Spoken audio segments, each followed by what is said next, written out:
Boa noite a todos e todas. Sejam muito bem-vindos a mais uma live da Rede Amigos do Consumidor.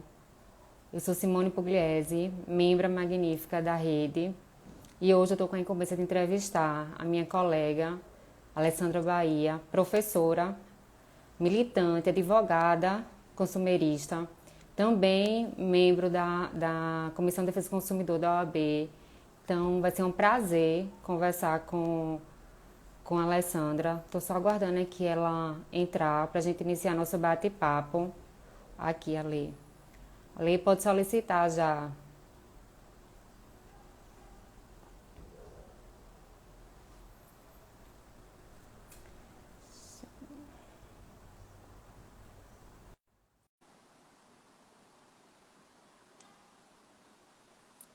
Tô só aguardando aqui a Ale aceitar.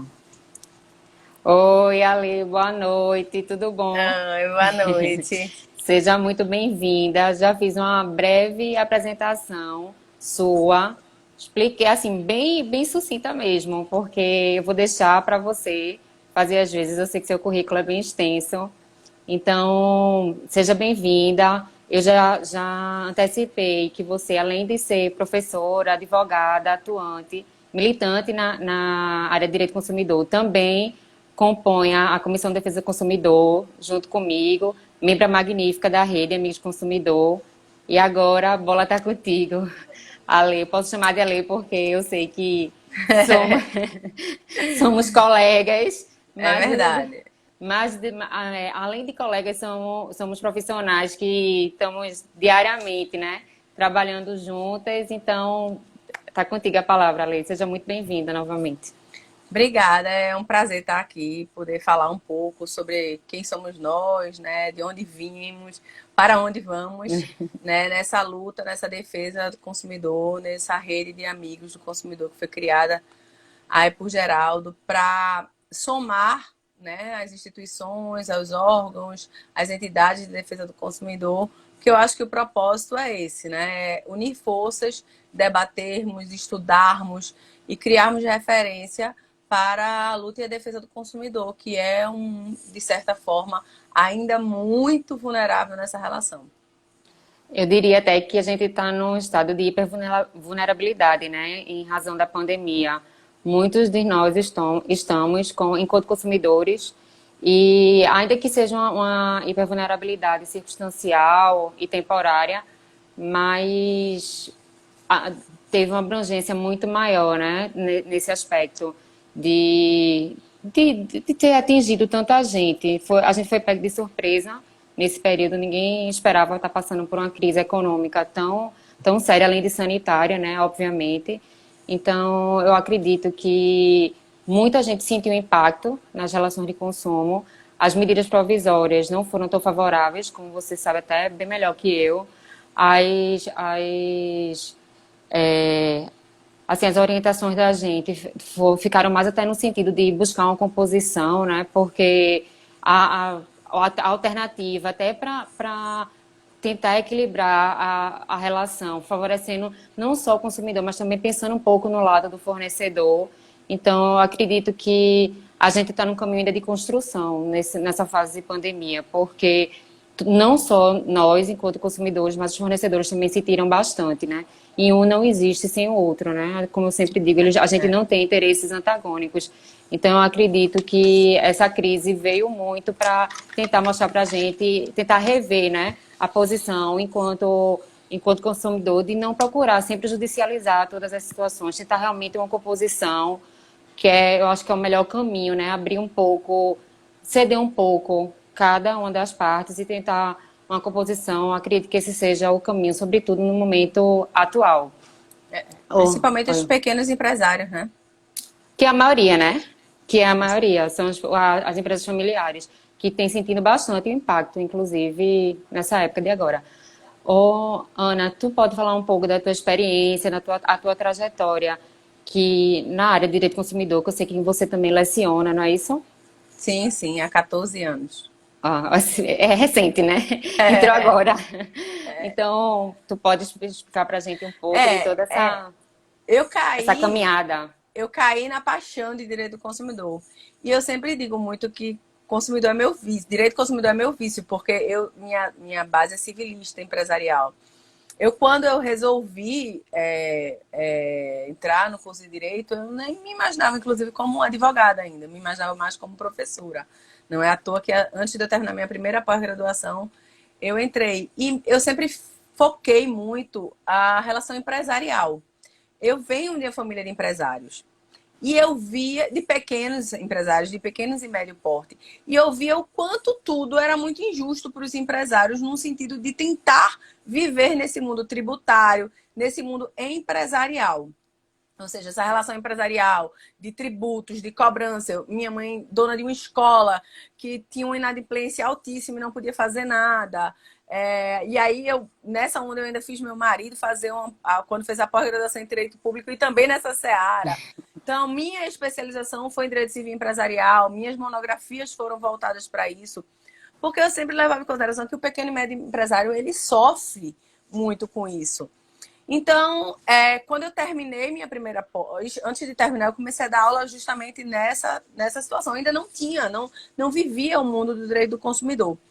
Foi quando eu ainda já tinha meu primeiro filho, mas ainda jovem, querendo ainda me achar um pouco, porque o ramo do direito empresarial, ele não é um ramo muito palpável ainda. Ele entra muito em direito societário, se você quiser, que é bem seco, né? Entra no âmbito do direito contratual, negocial, digamos assim, e trabalhista. E aí eu achei o direito do consumidor. Existiu a primeira pós-graduação em direito do consumidor aqui em Pernambuco, onde a Doleide, minha amiga Nossa também, amiga. nossa amiga da CDC e daqui da Bastante rede. atuante também na área. Exatamente. Aí a gente começou essa pós. Eu me lembro, essa pós foi coordenada por Nelly, que era, pelo menos, faz muito tempo que eu tô com ela, né? Não a vejo, mas ela era uma fã incondicional do direito do consumidor. Ela exalava o direito do consumidor, proteção e dignidade do direito do consumidor. E aí, tanto é que a gente bancou essa pós, porque era um grupo de 30 alunos, mas não formava, porque parece que precisava de 40. A gente renunciou ao desconto e começou essa pós. E essa pós foi um marco diferencial na minha vida, porque eu tive professores que eram e são apaixonados pelo direito do consumidor.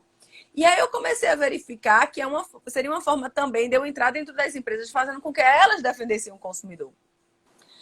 Porque muitas vezes as empresas, elas são ignorantes, porque elas são constituídas até de forma arcaica e precária.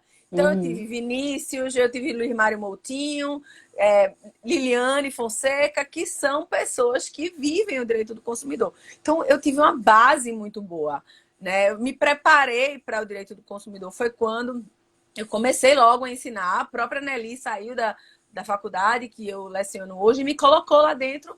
E eu comecei a dar docência também em direito do consumidor.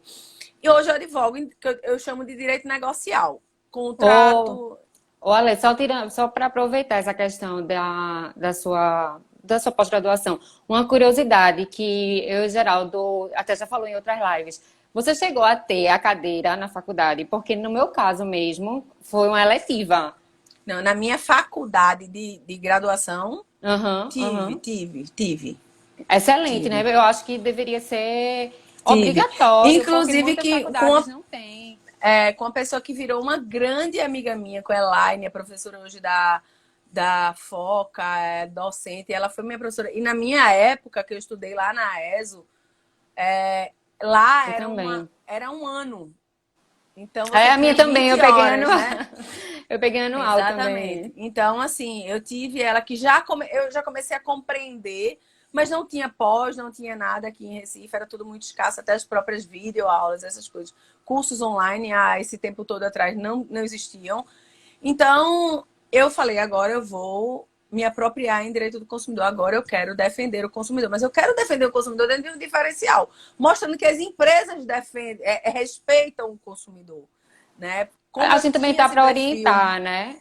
A gente também tem que orientar os fornecedores. O trabalho da gente não é só fazer parte preventiva também, não é só atacar, prevenir também. Então, acho que a sua linha foi bem adequada, porque você, a partir do momento que você estava instruindo os fornecedores, você estava buscando um equilíbrio nessa relação. Você estava fazendo com que eles prestassem um serviço de forma adequada.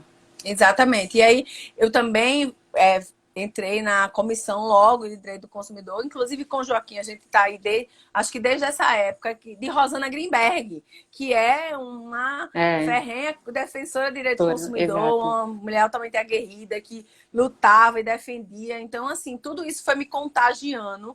E aí eu fui me apropriando e conseguindo e advogando para o direito do consumidor e defendendo o consumidor nessa parte justamente preventiva, que é o que a gente faz hoje lá no escritório. Nesse isolamento em específico, qual foi o sentimento que você teve? Não só pessoal, porque eu acredito que cada um teve uma experiência assim bem, né, bem única mesmo. Cada um sentiu de uma forma esse isolamento e a sua percepção também nesse isolamento das relações de consumo em relação É, ao direito. nesse isolamento, eu senti isso. Houve uma abrupta desequilíbrio para o fornecedor no contexto econômico e, consequentemente, isso desequilibrou a relação de consumo. Ou seja, até aqueles que, em tese, defendiam o consumidor estavam de mãos atadas, não querendo destratar, não querendo perder o dinheiro, tentando, de alguma forma, fazer promoções. Então, assim, foi um período que foi de muito trabalho, muito trabalho. A gente pensa que as empresas foram as que mais precisaram, né? Assim, dentro desse contexto imediato de tentativa de organização. Então, eram os consumidores de todo tipo, a toda hora, contextualizando todas as relações, discutindo, destratando como é que tinha que se fazer. A gente era um pouco psicólogo, os próprios consumidores buscando ajuda em o que fazer. Então, fiz várias lives para esclarecer a questão de contratos, porque, na verdade, é uma situação que, por mais que todo mundo diga, mas a gente já esperava, estava lá na China, mas a situação gerada pela pandemia, ninguém sabia Ninguém como ia ser. esperava. Ninguém esperava. Então, é antes da pandemia e depois da pandemia. Essas relações, de uma forma geral, elas mudaram totalmente. Essa busca por uma manutenção das relações de consumo, ela foi incessante. Inclusive, eu, como consumidora, me deparei com situações de total desequilíbrio, né? Então, não vamos devolver, uma multa você vai ter que pagar. Então, foi bem complicado, eu acho que para todos os consumidores.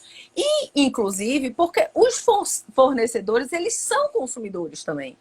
Então, Todos nós, né? muitos se sensibilizaram um pouco com o consumidor. Mas eles, enquanto os consumidores perderam os empregos, os fornecedores perderam sua renda.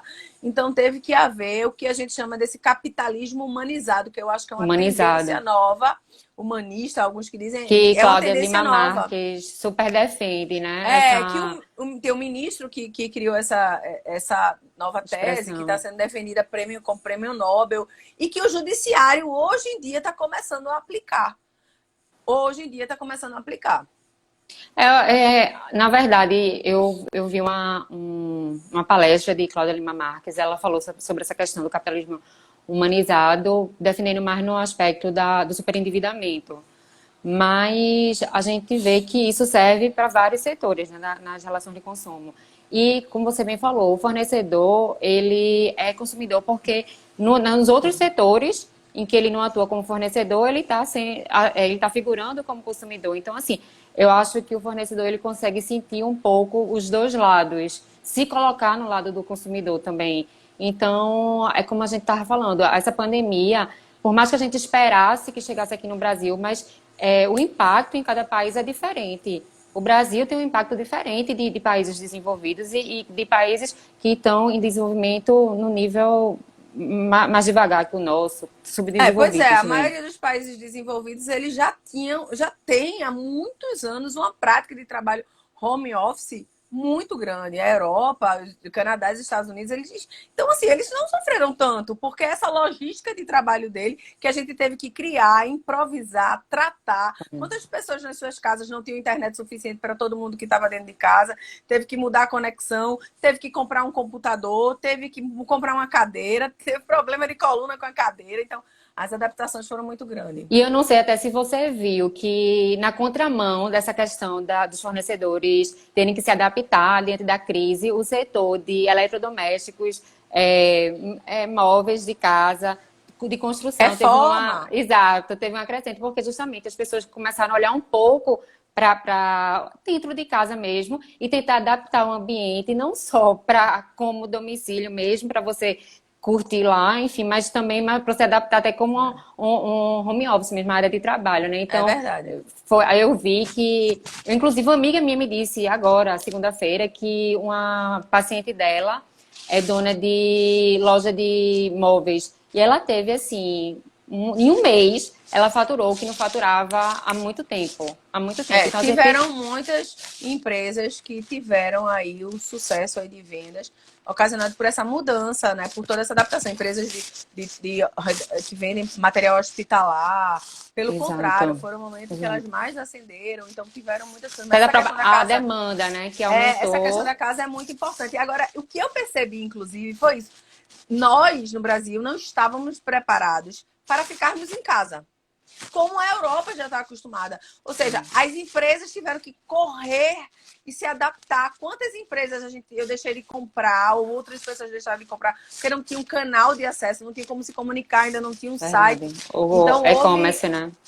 houve essa. Porque a gente teve que se reinventar dentro de casa, Reinventando. como mãe, como esposa, como um profissional. Foi uma reinvenção completa que todo mundo teve que criar para poder passar por esse momento tão atribulado. Na questão de se reinventar, é, tiveram muitas empresas que não tinham sequer o menor conhecimento com as redes sociais, com a venda por meio de Instagram, Facebook, mas acabaram sendo surpreendidos quando iniciaram com aumento de vendas. Não sei se Exatamente. você, né, tiveram empresas. Eu faço parte de um grupo de mentoria, na verdade, até apoiando a parte dos empresários. E aí tem um mentor nessa parte de marketing, de redes sociais, que ele entende muito. Então as empresas a todo tempo estavam, mas como eu faço a apresentação do meu perfil? Mas qual seria o melhor segmento? Como eu vou entrar? Como eu vou aparecer? Como eu vou demonstrar os meus produtos, né? Então, eles estavam muito preocupados com isso. E apesar de ser um movimento novo para eles, muitos conseguiram se adaptar rapidamente e ter uma crescente até nas vendas. Isso acabou beneficiando alguns fornecedores e também tornando o e-commerce meio que um caminho sem volta, né? Pela comodidade que a gente tem em fazer essa compra, pelo próprio direito de arrependimento que a gente É o que é o tem. único que a gente tem, né? Exato, o que a gente não teria comprando indo fora, né? exatamente, indo na loja para comprar na loja física. Então, assim, eu acho que foi uma readaptação, uma reinvenção que a gente teve, É. como você disse, não só como profissional, mas como enquanto fornecedor, enquanto consumidor. Enfim, foram momentos realmente que a gente teve, ainda está vivendo, né? Esse momento Na verdade, de. eu até digo, a gente tem que foi muito um acrescento, pelo menos eu trabalhei isso muito dentro de mim, eu acho que muita gente trabalhou isso, é perceber o que a gente pode tirar de bom do que passamos e do que estamos passando ainda. Passando ainda. Porque na vida sempre vai haver o lado bom e o lado ruim, né? A gente que vai ter que criar a situação para tentar evitar e minorar o lado ruim. Então, eu acho que isso serviu muito para os fornecedores. Sim, aconteceu. E como eu vou ter que agora me virar? Como é que eu vou ter que vender? Como é que eu vou ter que fazer a minha vida continuar e eu ter que as contas para pagar, né? Inclusive, isso serve até para a gente, né, enquanto advogada, porque a gente também está. A gente já vinha numa tentativa de inclusão aí do serviço por meios digitais, né, nas redes sociais, mas agora ficou meio inevitável, porque se a gente não se mostrar dessa forma, ninguém vai nem saber que a gente existe. É Né? verdade, com Então, assim, certeza. e uma coisa também que eu percebi, não sei se você teve esse sentimento, é que as reuniões por Zoom, pelo meio eletrônico, a gente otimiza tanto o nosso tempo. Percebesse isso? O tempo que a gente perde no trânsito para se deslocar. Esperar o cliente chegar, o cliente esperar a gente chegar. Muitas vezes a gente também acaba entrando em outros assuntos, estica demais a reunião. Enfim, uma reunião que era para durar 2 horas, a gente perde uma tarde ou uma manhã, e agora ficou bem, bem dinâmico, bem objetivo. Que eu pretendo continuar a fazer reunião nesse formato, ainda que voltemos à normalidade no escritório, tudinho, mas assim, eu acho que eu vou tentar continuar com essa modalidade de reunião, porque eu vi que funcionou. E não só com o cliente, mas também com os parceiros, de uma forma geral. Até a gente nos projetos. A pós-graduação. Agora, a pós-graduação, particularmente, eu me senti muito estranha. As reuniões, assim, como a gente já vinha durante toda essa pandemia, em reuniões constantes com a sociedade, né? Com alguns clientes, ela só fez ampliar. Mas quando eu fui dar aula de pós-graduação, eu me senti muito estranha, mas muito estranha. A sensação, pelo menos foi até que um professor meu de uma pós que eu faço de família falou, é que vocês, enquanto professores, primeiro que parece que vocês estão falando 4 horas Ele até pediu assim, se vocês puderem deixar a câmera aberta. Dá a sensação que você provavelmente está interagindo, porque se você está falando, parece que para ninguém, né? A aula rende muito, então você fica muito cansativo para os professores, porque tem pouca interrupção. Para a gente que está do outro lado, enquanto aluna, eu acho assim maravilhoso, porque tem uma carga de informação muito grande. É verdade. Porque acaba aproveitando quase que o tempo todo de aula. Mas eu acredito que realmente para professor fica bem complicado. Assim, o professor gosta do contato.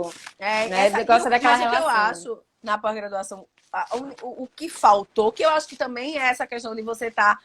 Quando você tá junto, você fica sem vergonha. Quando você está distante, você fica com vergonha. Esse debate, que é muito importante na pós-graduação, aquela troca de experiência, aquelas dúvidas tiradas que ficam constantes na pós-graduação, que às vezes é até ruim, porque você perde a qualidade, né? Em relação à qualidade do tempo. Mas que eu senti bastante. Mas, de uma forma geral, elas se transformaram em muito produtivas. Agora, eu acho que cabe a gente reorganizar nossa rotina. Exato.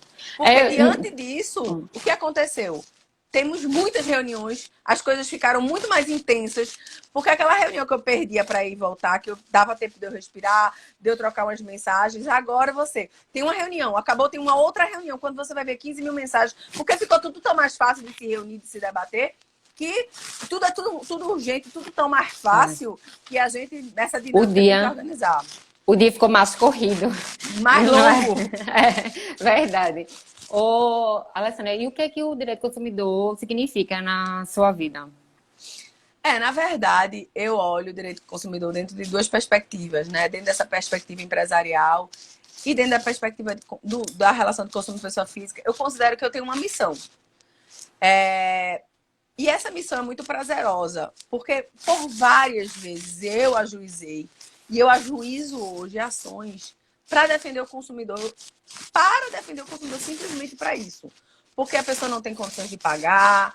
Quantas vezes a gente tenta pensar em como ajudar o consumidor, como, por exemplo, na comissão do CDC, que a gente vai lá no metrô, que a gente está lutando pelo consumidor, que a gente estuda para o consumidor, como é que a gente vai dar uma nota técnica para o consumidor. Então, a minha missão é disseminar o conhecimento, porque eu acho que um dos grandes problemas que a gente tem aqui no Brasil, de forma geral, em relação ao direito do consumidor, é a falta de conhecimento da população do direito do consumidor, ou conhecimento distorcido.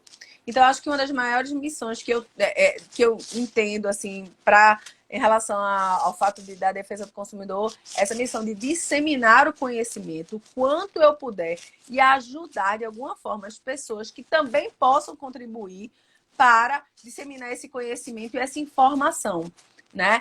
E aí, estando aí sempre do lado do consumidor. Você falou uma coisa bem interessante, que nos projetos que a gente faz na Comissão de Defesa do Consumidor, quando a gente vai para o metrô, por um exemplo, para o Parque 13 de Maio, onde a gente atende uma população mais carente, o que eu percebo é que realmente eles não têm informação assim, a mais elementar. Eles não sabem sequer, para você ter ideia, eu peguei um caso que eles não sabiam identificar o que era uma fatura de cartão de crédito. Então, assim, daí você vê que o que pra gente é pouco, aquele trabalho que a gente faz, aquele atendimento rápido, para eles já é de grande valia, porque eles não têm o menor conhecimento, apesar da gente entender que eu venho percebendo que o consumidor está um consumidor cada vez mais empoderado, ele está cada vez mais interessado em ter conhecimento dos seus direitos, mas a gente ainda vê que tá um barulho, não sei se é o meu, se é o teu. Será que tá... Acho que E agora? melhorou. Eu acho que é o meu microfone que fica arrastando na roupa. Ah, a gente vê que eles estão cada vez mais interessados em saber de seus direitos para poder reivindicá-los, mas ainda a gente faz um trabalho de cidadania porque, como a gente está dizendo, todos são consumidores e a sociedade, a parte mais carente, eles não têm acesso às informações mais básicas, as dúvidas deles são as mais simples mesmo que a gente possa imaginar. A gente às vezes nem acredita que ele esteja fazendo aquela pergunta. É Então, né? verdade. De tão simples. Então, É verdade. eu vejo que a gente faz um serviço, um trabalho de cidadania. Cada vez mais eu entendo a importância da OAB fazer esse trabalho voltado realmente, até como você até falou na live com o Jonathan, de levar a OAB nas escolas para a gente poder fazer essa educação de consumo, levar essa educação de consumo para os adolescentes, aquelas pessoas que ainda estão em fase de Consciência construção econômica, eu acho que o econômica. direito do consumidor ele tem muito a ver com consciência econômica e ecológica. Muito, muito a ver. Exato, exato. E daí a gente vê a importância do trabalho que a gente já faz e, É. sobretudo, com esse novo projeto que Geraldo está à frente, que é da Rede Consumidor, que eu já aproveito para perguntar o que é que você acha dessa união de forças de todos os membros em prol, né, da defesa dos consumidores. Na verdade, é o que eu disse. Eu acho que quanto mais força nós tivermos, a gente vai conseguir disseminar, defender ainda mais o consumidor. Então, a gente vê nessa rede de consumidores pessoas que são dedicadas. Geraldo, inclusive, é uma referência para mim, que eu sempre vi ele trabalhando na defesa do consumidor, lutando em prol da defesa do consumidor. Então, para mim, foi uma honra poder participar desse seleto grupo aí de defensores qualificados na defesa do consumidor, porque a gente precisa se unir, porque a nossa voz única é muito pouca. Se a gente for tentar gritar sozinho, e eu sempre dizia isso para os meus alunos, você vai resolver o seu problema de pedir de volta o dinheiro ou obrigar uma publicidade enganosa, mas daqui a pouco sua mãe vai passar por isso. E você, como advogado, vai ter que advogar para ela, sua tia vai passar por isso. Então, o problema do consumidor é um problema coletivo, só se resolve coletivamente. Então, é aí que entra os órgãos de defesa do consumidor, as entidades de defesa do consumidor, para fazer valer esse direito coletivo. O mais importante, porque quando você faz uma denúncia, por exemplo, no PROCON, você corta o mal pela raiz. Acabou a publicidade e ninguém mais vai passar por isso. Inclusive, antes, eu não acredito que não é possível que ainda alguém tenha a petulância até de dizer que o PROCON não tem nenhuma efetividade, porque foi um órgão que mais está trabalhando, mais está atuante nesse período de pandemia. Mas eu sempre digo, ainda que você queira correr atrás do dano moral, que a gente sabe que não cabe no PROCON, no juizado, mas faça essa denúncia junto ao órgão administrativo, né, o PROCON no caso, pela questão do ranking. Aquele ranking que tem das 10 empresas mais demandadas, aquilo é muito importante para a gente. Eu me lembro que quando, há uns anos atrás, a TIM estava com sérios problemas de frequência, tudo. E aí, a OAB, junto com a Comissão de Defesa do Consumidor, acho que na época dirigida por Everton, ou presidida por Everton, ou foi por Vinícius, eles entraram, a OAB, né, encabeçado pela CDC, entrou com ação civil pública. Mas quando foram ver, não tinha prova pré-constituída, porque ninguém fazia denúncia, nem no PROCON, nem na Anatel, que a frequência pegando. Então, é muito complicado essa defesa coletiva. E eu, sempre que eu vou orientar, eu digo, ainda que você tenha intenção de entrar, de ajuizar uma ação no juizado, não deixe de prestar sua denúncia no PROCON e, se possível, também reclame aqui, consumidor.gov, porque são os meios, inclusive, as plataformas que a gente busca antes, para até saber a questão da idoneidade da empresa, se a prestação de serviço é adequada. é prestada contente. Então, são os meios que a gente pede para que utilize, que acaba sendo revertido em favor da gente mesmo como consumidor. Porque quando a mesma gente que é advogada, quando a gente está do lado, enquanto consumidor, a gente vai pesquisar para saber se o que a gente quer comprar Exatamente, não é exatamente. verdade. A gente tem menos problemas, Eita, travou. a gente tem menos. Acho que é ligação. Alô, oi. Oi. Tem menos problemas justamente por causa disso, por essa questão da Exato. precaução que Da a gente toma, identificação, pela exato. vivência que a gente já tem na defesa do consumidor. Exato. Então, isso é muito importante para os consumidores ficarem cientes. E agora, você falou, tocou numa situação muito interessante, essa questão do dano moral. O que acontece no dano moral? Eu acho que o grande problema, quando o consumidor vai lá pedir o dano moral, ele não vai assim, eu quero ganhar dinheiro. Ele vai naquele caráter punitivo. Eu quero que ela pague pelo que ela fez. É. E eu acho que faltam meios coercitivos e, na verdade, punitivos, porque como tem o punitivo damage nos Estados Unidos, é 1.000 porque você não fez e 1 milhão para você fazer de novo.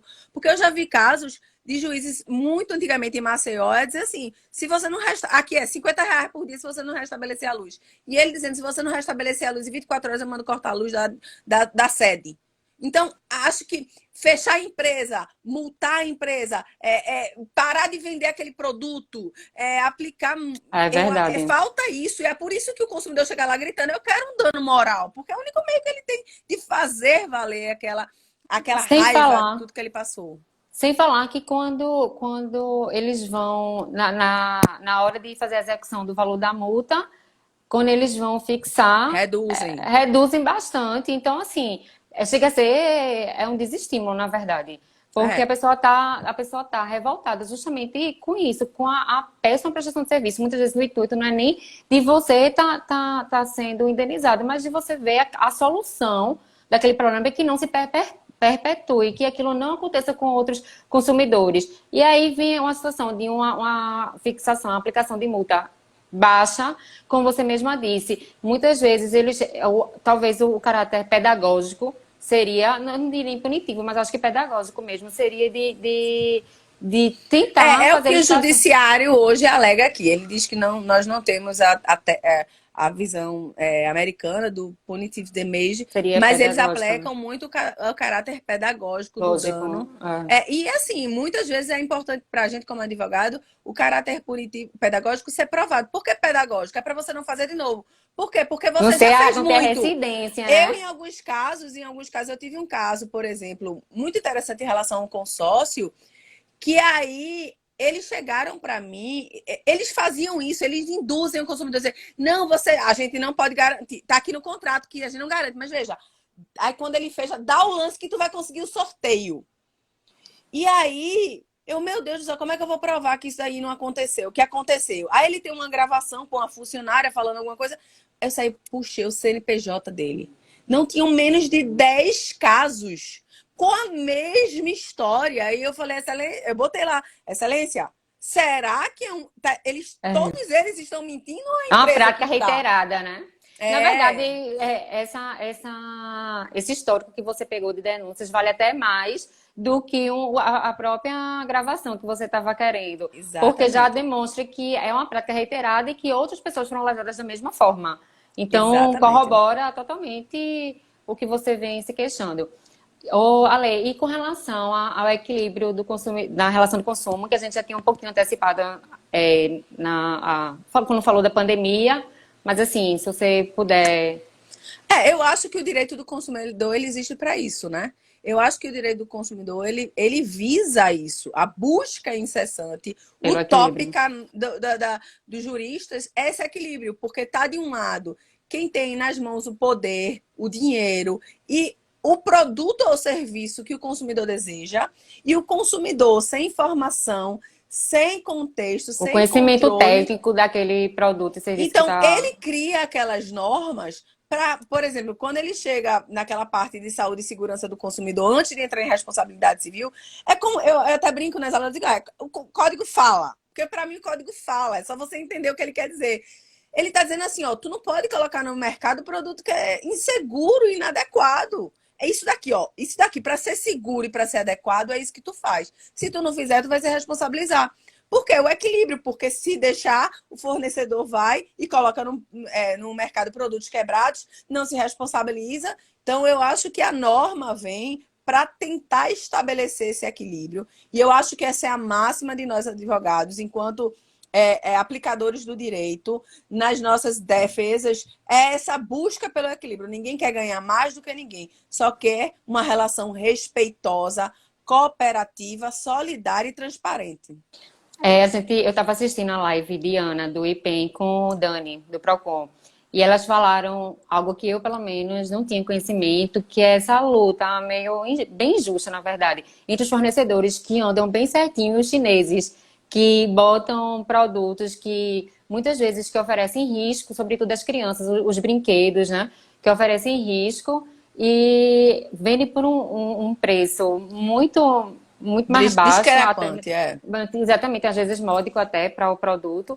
E os fornecedores que andam certinho, muitas vezes se sentem até desestimulados, porque realmente é uma concorrência desleal. Então a gente tem que estar sempre tentando estimular os fornecedores a seguirem a linha correta mesmo, a respeitar as normas e fazer com que o consumidor só busque os fornecedores que trabalham atendendo realmente a legislação. Na verdade, eu acho que é instruir o Exa- consumidor para Exato. que ele adquira produtos Dutos. seguros. Porque Exato. muitas vezes, o que é que a gente faz? Eu, quanto mãe, que a gente vai lá no É um centro da barato que sai cidade, caro. são baratos, mas aí quando você pega, é uma peça que é altamente desmontável, que seu filho vai poder engolir, que não Engolir, tem ali a exato. idade, que não tem ali as Exato. precauções que tem que tomar.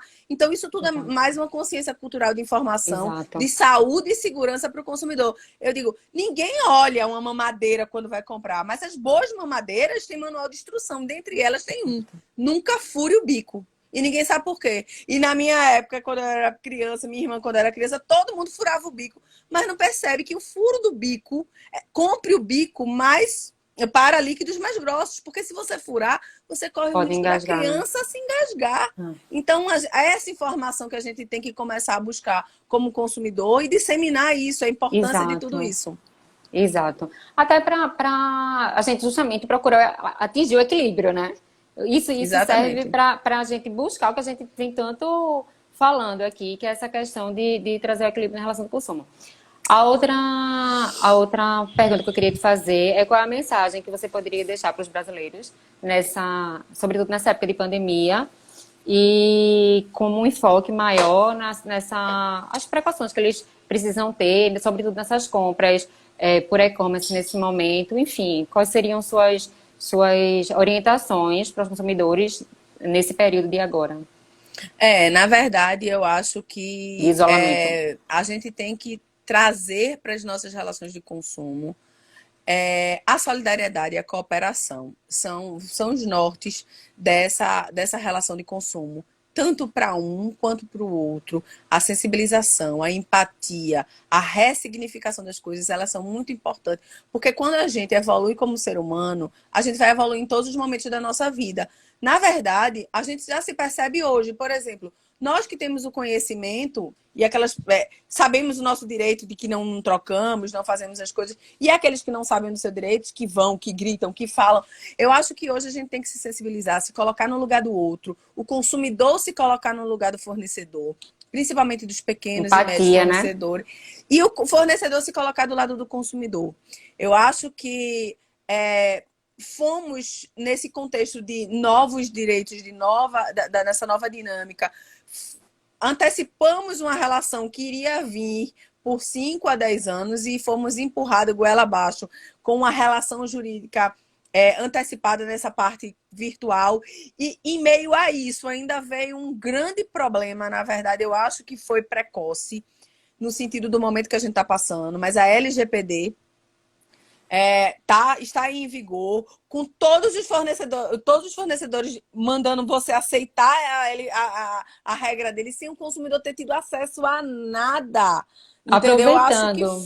Eu acho que foi uma arbitrariedade você colocar uma norma tão densa, que vai gerar tanta perda do direito do consumidor e vai gerar tanto ganho, como, por exemplo, você comprar uma passagem quando você vai comprar no dia, no outro, ela já está mais cara porque ele está vendo você comprar ali. E isso tudo o consumidor tem que introspectar para si. E no meio disso que a gente está vivendo, é muito complicado. É muito complicado ele poder ainda ter que se apropriar ainda disso, dessa norma de tanta importância para a gente. Então, eu acho que parcimônia, cuidado, calma, empatia são as palavras da vez. E humanização. As relações delas têm que ser mais humanizadas e menos Humanizadas. mecânica.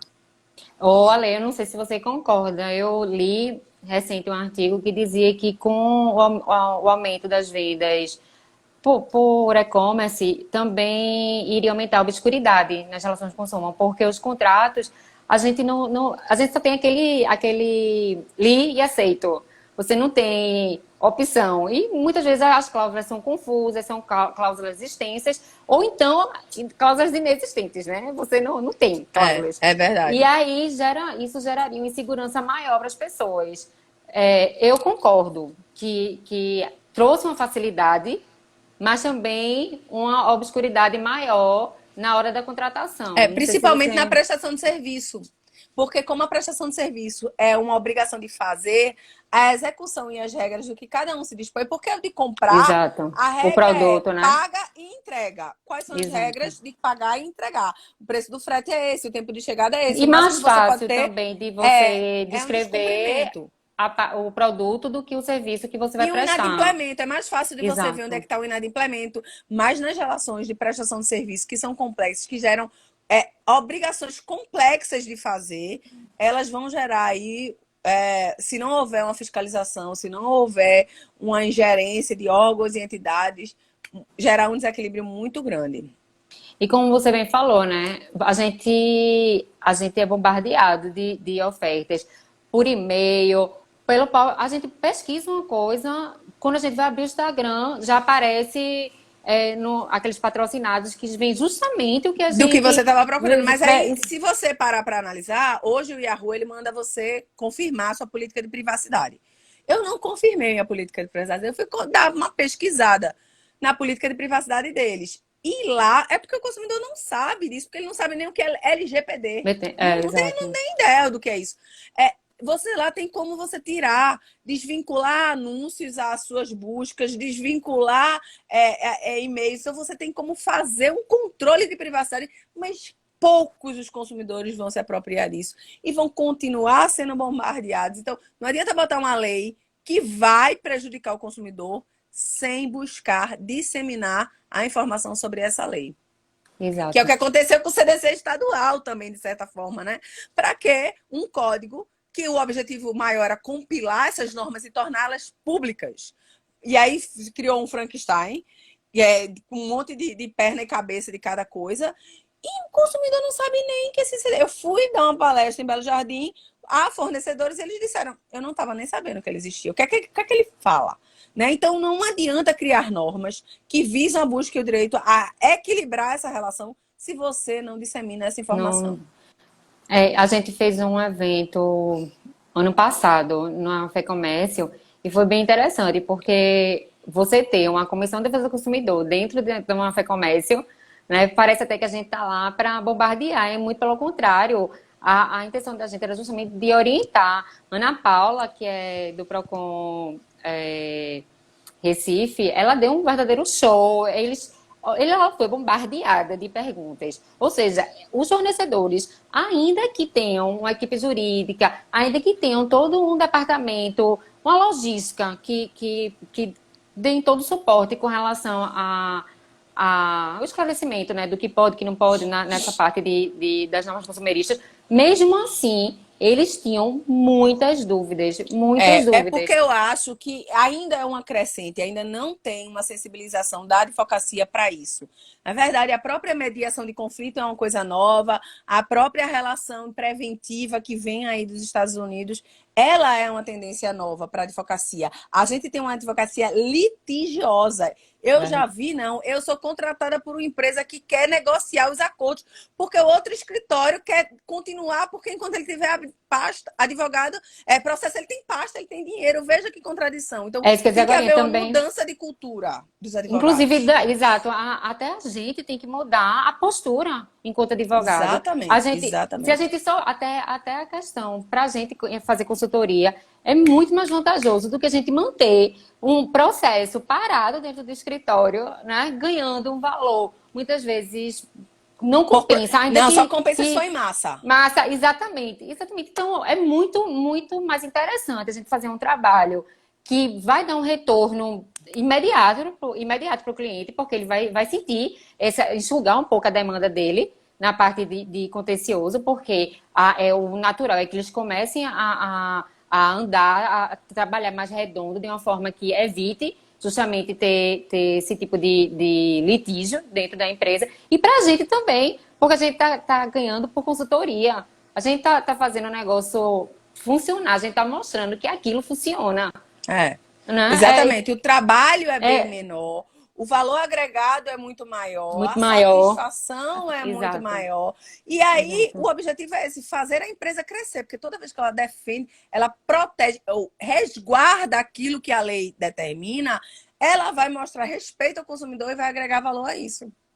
E eu também tava lendo que, como os consumidores não estão tão fiéis às marcas, mas eles estão fiéis justamente à qualidade do serviço que a empresa está prestando. Se ele pode estar acostumado a comprar um determinado fornecedor, mas se por algum motivo ele se aborreceu, ou enfim, o serviço não foi prestado da forma que ele esperava, da forma que a Contento, né, prestado a Contento, ele simplesmente muda para outra empresa e pronto. Então, assim, a gente vê que o fornecedor precisa realmente se adaptar aos novos tempos. Ele Por precisa exemplo, realmente. o consumidor precisa, o fornecedor precisa ter a ideia de que existe lá no CDC, que eu acho que foi uma das grandes novidades positivas, da central de reclamação.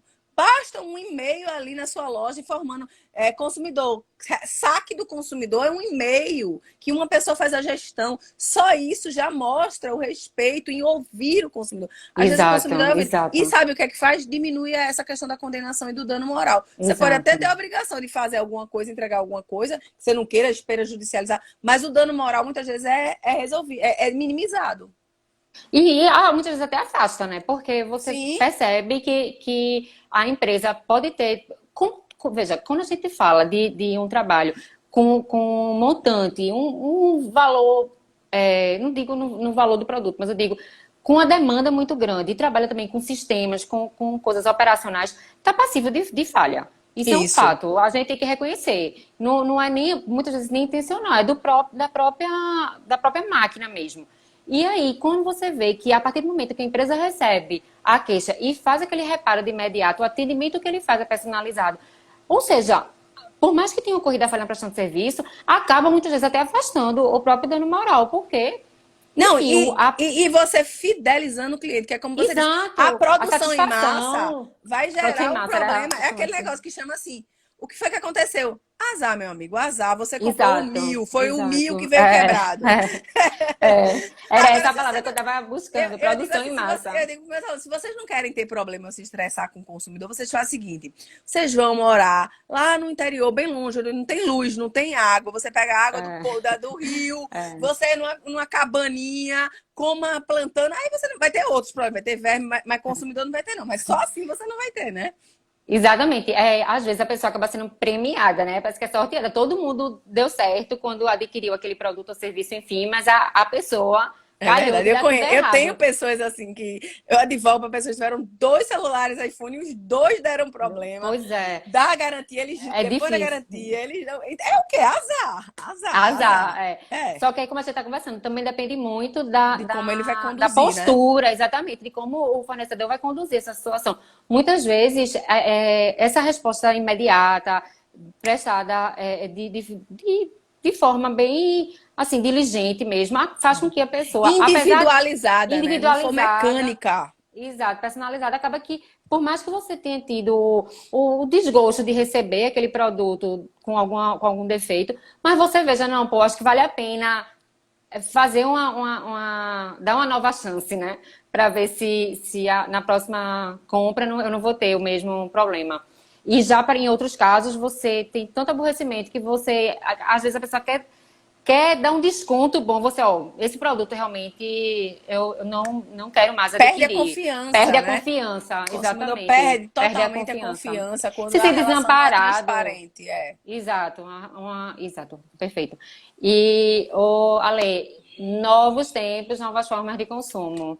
A gente já andou um pouco por isso, já falou um pouco que essa questão da parte digital, né, do e-commerce, mas você teria alguma consideração a fazer com relação Não, eu acho à que é isso, pergunta? como você estava dizendo no fim. É precaução, cuidado. A compra ficou distante.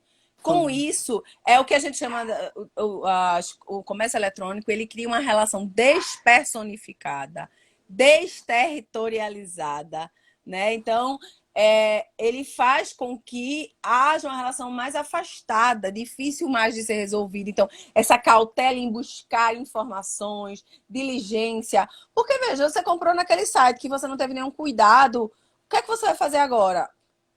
Você não tem mais que foi um estelionatário, mas você está numa loja ali que você chama até a delegacia do consumidor. Mas nesses casos vai ficar muito difícil a gente poder resguardar o direito do consumidor e fazer valer.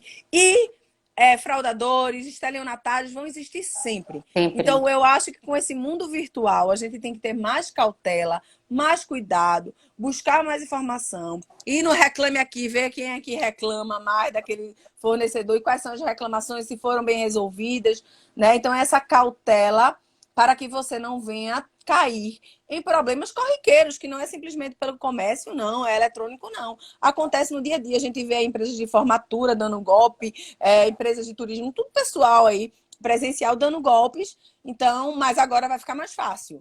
Vai ficar mais fácil. Dani, do Procon Pernambuco, diz, né, que o maior fiscal, o maior e o melhor fiscal é a gente mesmo, enquanto consumidor. É o boca a boca.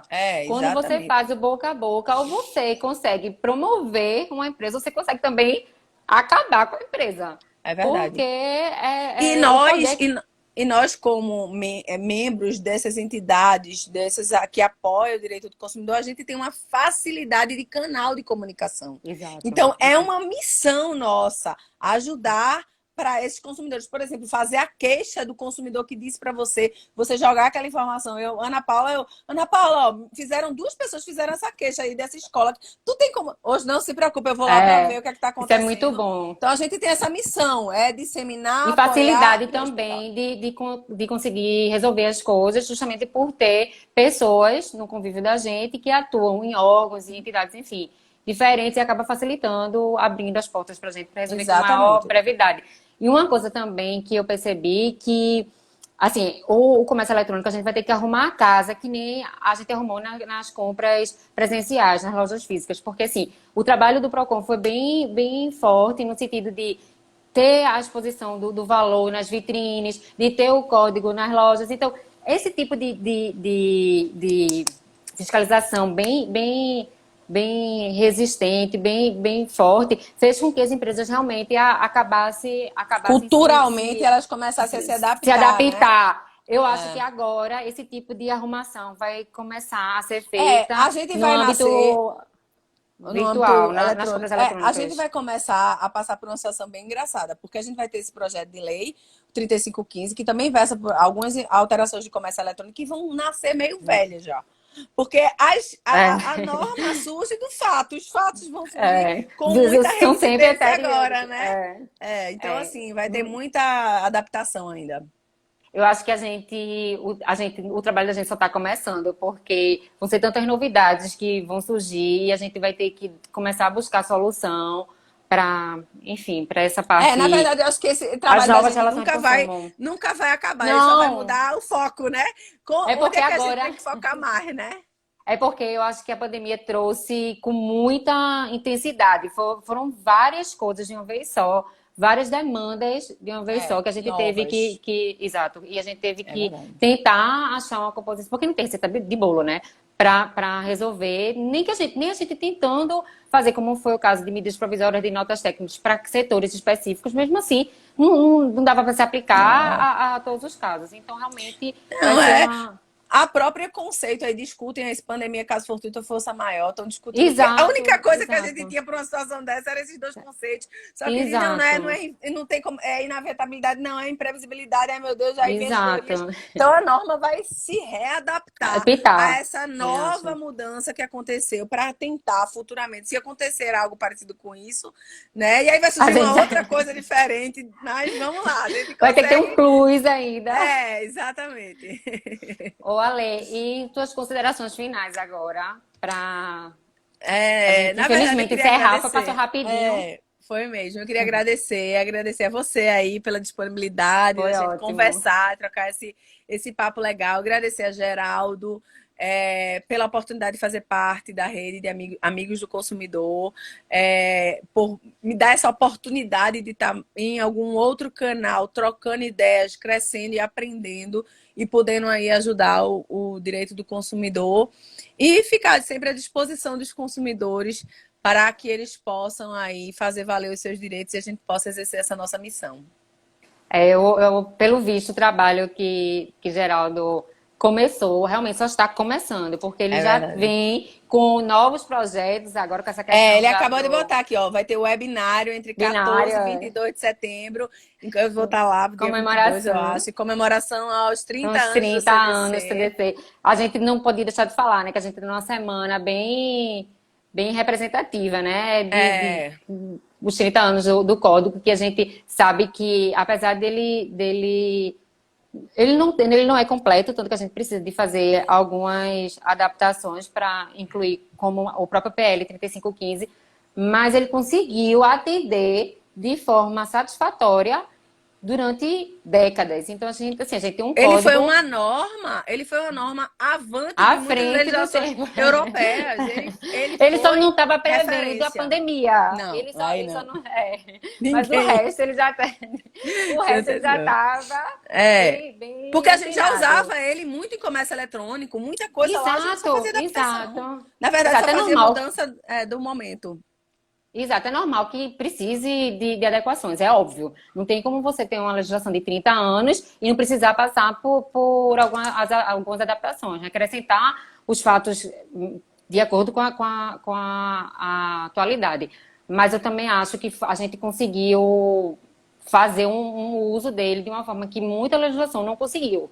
De outros setores não teve esse êxito, porque realmente os fatos vão acontecendo e a legislação precisa ir acompanhando para dar solução, né, aos casos. Isso eu vejo Verdade. muito na área de família. A área de família, as famílias estão se reinventando, a forma de constituir família, então o direito tem que acompanhar. É Porque verdade. realmente, cada vez a gente surge uma demanda totalmente nova, que a gente jamais imaginou tá vindo uma formação de família daquele tipo. Então, realmente, a gente vem percebendo que o código, nesse aspecto, ele conseguiu dar um fôlego para a gente muito grande em termos de solução de conflitos, né? Eles sempre tinham uma norma que se adequasse ao caso.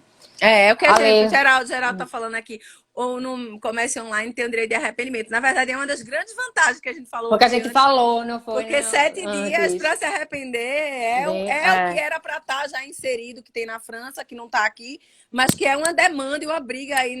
Tem vários projetos de lei nesse sentido o que ainda PL, não inclusive, consolidaram. levanta isso, né, para os Sim, casos de contratos consignados, o direito de sim, arrependimento, do que eu acho bem plausível esse tipo de reivindicação, porque você, no calor da emoção, acaba firmando o contrato e depois vai ver que não lhe socorre é para o verdade. que você está É precisando. verdade. Bom, Ale, a gente já está com o tempo bem esgotadinho. Um beijo, muito obrigada, muito obrigada. E vamos continuar Nada, eu nosso que trabalho agradeço. juntos, tanto na rede como na CDC. Beijão, Vamos beijo a embora. todos e boa Tchau. noite. Tchau. Tchau.